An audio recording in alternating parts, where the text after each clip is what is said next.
Gardens in growing areas often look a bit bleak at this time of year. Our food forest will certainly look better for a good tidy up. So in today's video, we're going to be sharing with you what jobs we're doing in the food forest to get it all tucked up for winter and to give us a head start into next season. November to March is bare root season, and that's one of the best times to plant new fruit trees. Ours have just arrived, which has given us the inspiration to get those planted and do some other jobs in here. We've got 2 new plum trees and an apple tree to put in. So our first job is to plan out what's coming out of the food forest and where we've got space for these new trees. Beside me here is a plum tree, which unfortunately died last year. And the exact cause I'm not sure, but I think I pruned it at the wrong time. And it also had hundreds of boreholes from some kind of insect in. It does, although, have some suckers growing from the base, but we're going to nevertheless replace this with an apple tree, and we'll probably take the suckers, which I can pot up and maybe use to graft another cherry or plum variety on next year. This is another tree that's coming out. As you can see, it's completely dead. It was a pot-grown persimmon tree. It was a pot-grown persimmon tree, which, as you can see, is completely dead and is falling apart in my hands. So this tree is coming out. It obviously never got its roots down in the ground, and we're going to plant one of our plum trees in this spot here. The black bags that you can see on these trees was actually where Dan was trying to do some air layering because the trees weren't looking healthy, and we just had some hope that we might be able to get some additional plants from them before the tree died. We're also going to be taking out this massive chrysanthemum. It flowers at the end of the season beautifully for us, but it is just in the wrong place because it's gotten so big it's actually swamping our asparagus, which is just over here. Our third tree here is in amongst this field of raspberries, so we're going to have to clear some of these back later. These are autumn raspberries anyway, so we can cut these down to the ground. And in here we had a persimmon tree, which I bought pot grown, which didn't like it at all. I don't think it ever really established properly, and that's died off. So we're going to plant another plum tree in here. Many online tree companies take pre-orders for trees during the growing season, and they will send them out sometime between November and March. And it's often quite sprung upon you all of a sudden. So ours arrived the other day, and as the name suggests, they do come bare root. So it's best not to just leave them outside in the bag they come in. You could dig a hole and hill them into the topsoil. Or in this case, I partially filled a bag with compost, then put our trees inside, backfilling with compost, making sure none of the roots were exposed to the air. And they'll be fine left like this for as long as I need up until they start growing. But it's best to get them in as soon as possible so their roots can start to establish. These either side of me are June berries, and we've decided that both of these are going to come out because they haven't been very productive for us so far. The birds steal all the fruit and we don't particularly like the taste of them.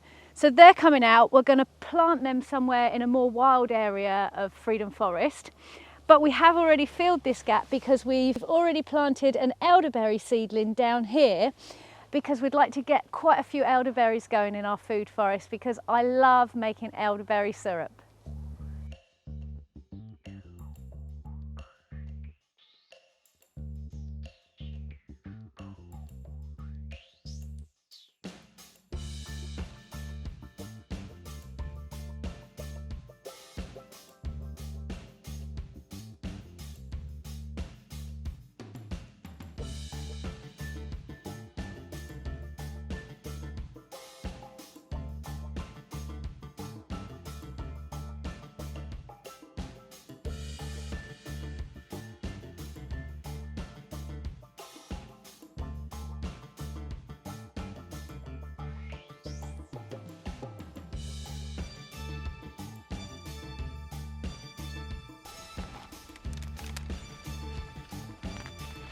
Yeah, you see, look, that's 3 years on and it's still literally just the pot.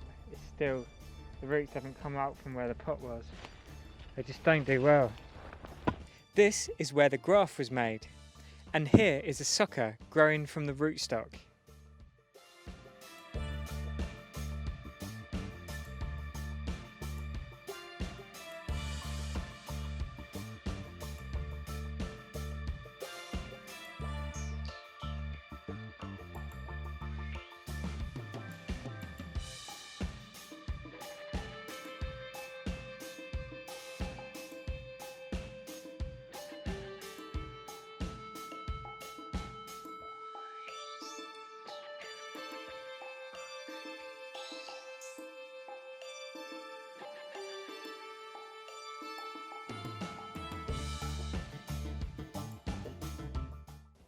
This is a Braeburn apple tree, one of my all-time favourite varieties of apple. It's a very late one, which makes it quite special as well because you can store the apples for most of the winter. And it always amazes me when I get these bare root trees. You can see this is a foot or two higher than me, and the roots have been cut back so harshly. I just find it amazing that this will grow and establish, maybe put even on up to a metre's growth this year. Most productive named varieties of fruit trees you'll find are actually grafted, and you can see on this one here, this little knobbly bit just above the roots is the point where this tree has been grafted. So this Braeburn, the genetics of the Braeburn, the scion wood it's called, which is grafted on as just quite a small twig, basically grafts onto here, onto this rootstock, which is a vigorous rootstock. And we always go for very vigorous rootstocks because we're happy to prune once a year, but we'd rather have very fast growing and vigorous trees rather than quite weak trees that are going to put on quite nimble growth each year.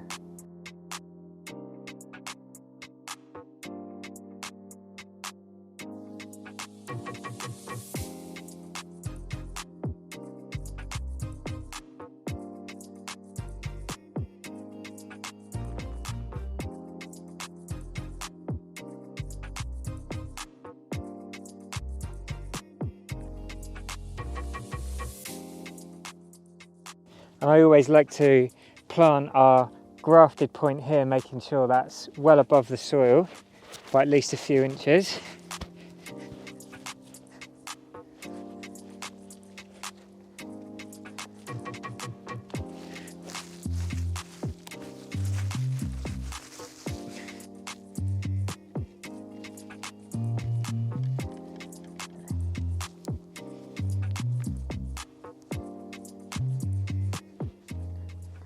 You might have seen around us that we got a bit of a light sprinkling of snow last night. I think it got down to about 0 or -1. The ground itself isn't actually frozen solid though.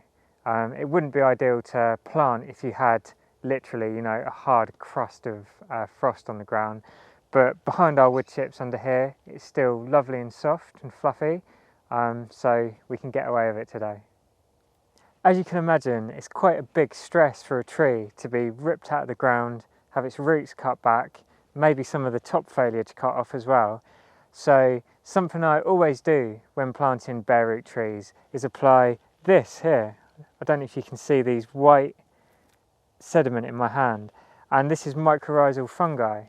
And this is actually an old pack I've had from a previous planting, but what it basically is a type of fungi which, when in contact with the roots in the ground, will basically kind of come alive and help initially in the first few months to year of the tree's growth, help it establish by feeding its roots until the plant gets big enough to support itself, and then from there on in the life the tree will support the mycorrhizal fungi.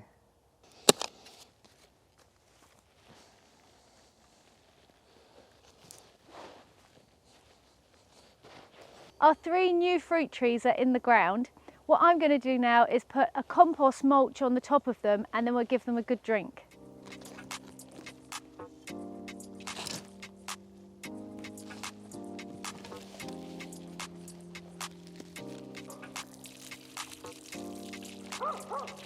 Thanks, Murph. We're back for day 2 of our food forest tidy up. We didn't get a huge amount done in the end yesterday, mainly because it was so unusually cold. But we did get the 3 bare root fruit trees planted, which is the most important thing. Today it's a lot warmer again. We're up to a high of 12 compared to yesterday's high of just 5 degrees. So we're hoping to get a lot more done today. We're going to start by lifting out a lot of the things we've decided we don't want in the food forest anymore. And these will eventually be planted in other places, more wild areas of the land. But for now we're going to lift them out and then leave them healed into bags of compost until we decide exactly where we want them. 2 of the other plants we're going to be removing from the food forest because their rambling habit hasn't suited them well is a cultivated blackberry variety just beneath me called Black Butter and a loganberry over there. And like I mentioned before with the raspberries, because they don't have a nice stand-up habit, they more want to run along the floor and they're quite spiky. They're going to suit themselves better to an area where we can train them along wires.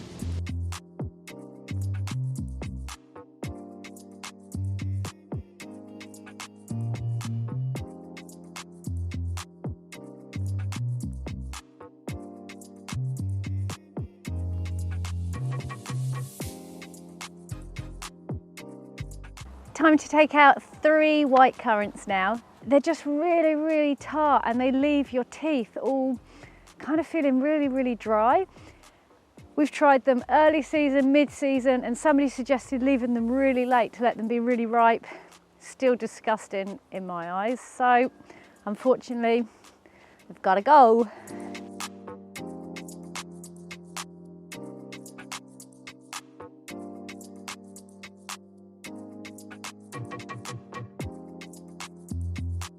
Now for the raspberry tidy up.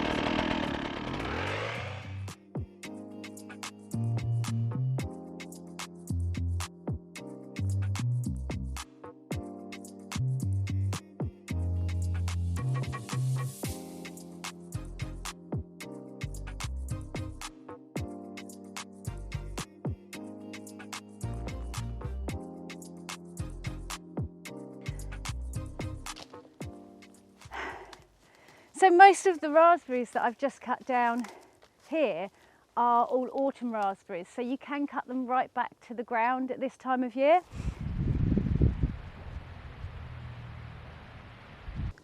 Here's an example of some of our autumn raspberries, and as you can see at the top of all of these canes around me you can see the remains of fruit where they fruited this year.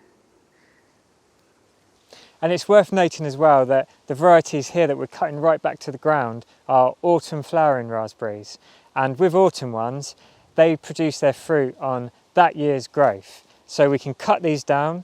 Next year they will grow up to about this high, like these around me, and get fruit on. Whereas the summer raspberries we have over this side of the food forest, they will actually grow their foliage this year, but they won't produce fruit on that till next year. You can see these big, long, strong canes they've grown this year, and none of these have got any remains of flowering and fruit from this year. Only these old dead stems, which you can visually see the difference, which we're going to now prune out.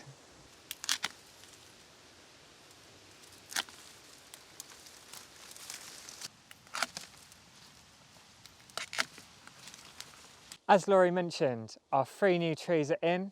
We've put our compost mulch and some wood chips around them as well.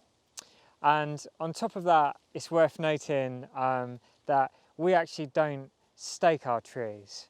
And that's because we want them to establish and have to work themselves to get their roots down and anchor in.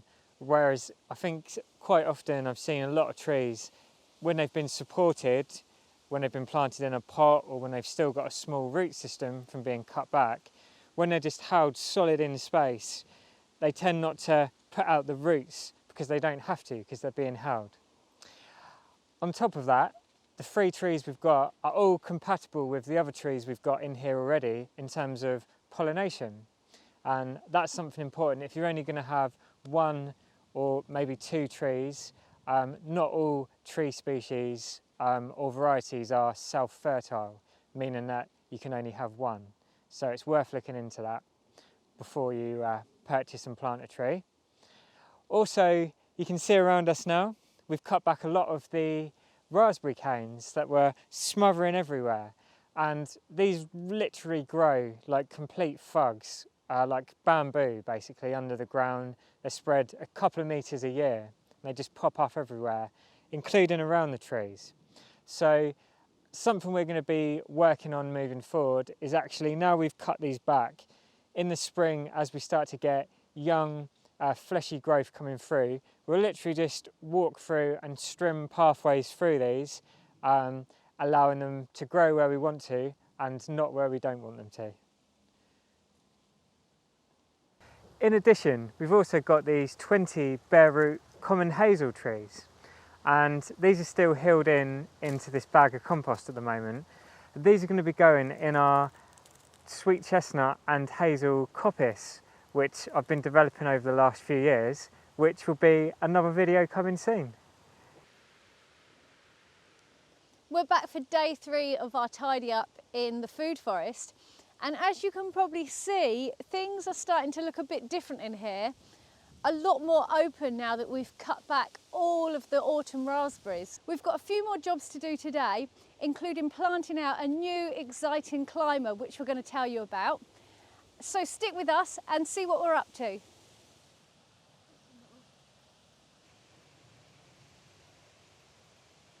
This is a new addition to our food forest, which I'm really excited about. This plant here is called Schisandra, also known as the 5-flavoured berry or magnolia vine. It's a cold hardy perennial woody climber which originates from parts of China and Russia. It doesn't look like much right now, but hopefully it will grow on to provide clusters of red edible berries, which are actually a type of adaptogen. And adaptogens do really good things inside the body, a little bit like superfoods. I already use Schisandra berries in teas and tinctures, so I'm really excited to try and grow our own. We're planting the Schisandra a couple of foot away from these apricot trees, and then we're going to train them to grow up the trees, and this will act as our climbing layer of our food forest.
Everything that we've been chopping in the food forest is now just going to be left on the ground.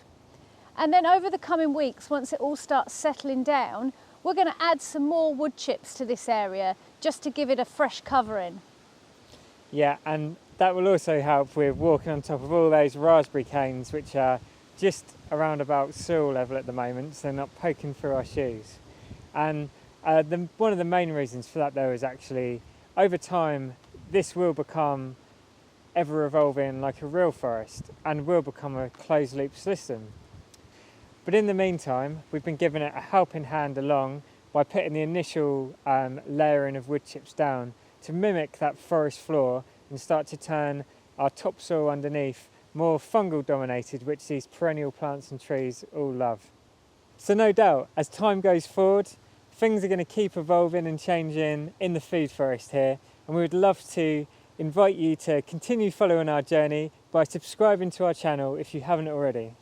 We hope you've enjoyed this video today, and as Dan says, don't forget to subscribe to the channel, like this video, and also leave us comments. We love hearing from you, and let us know what you're doing in your gardens or your forest gardens or even your own food forests. We'll catch you here again soon.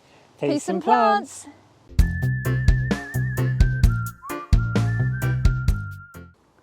Okay, normal. Normal. There we go.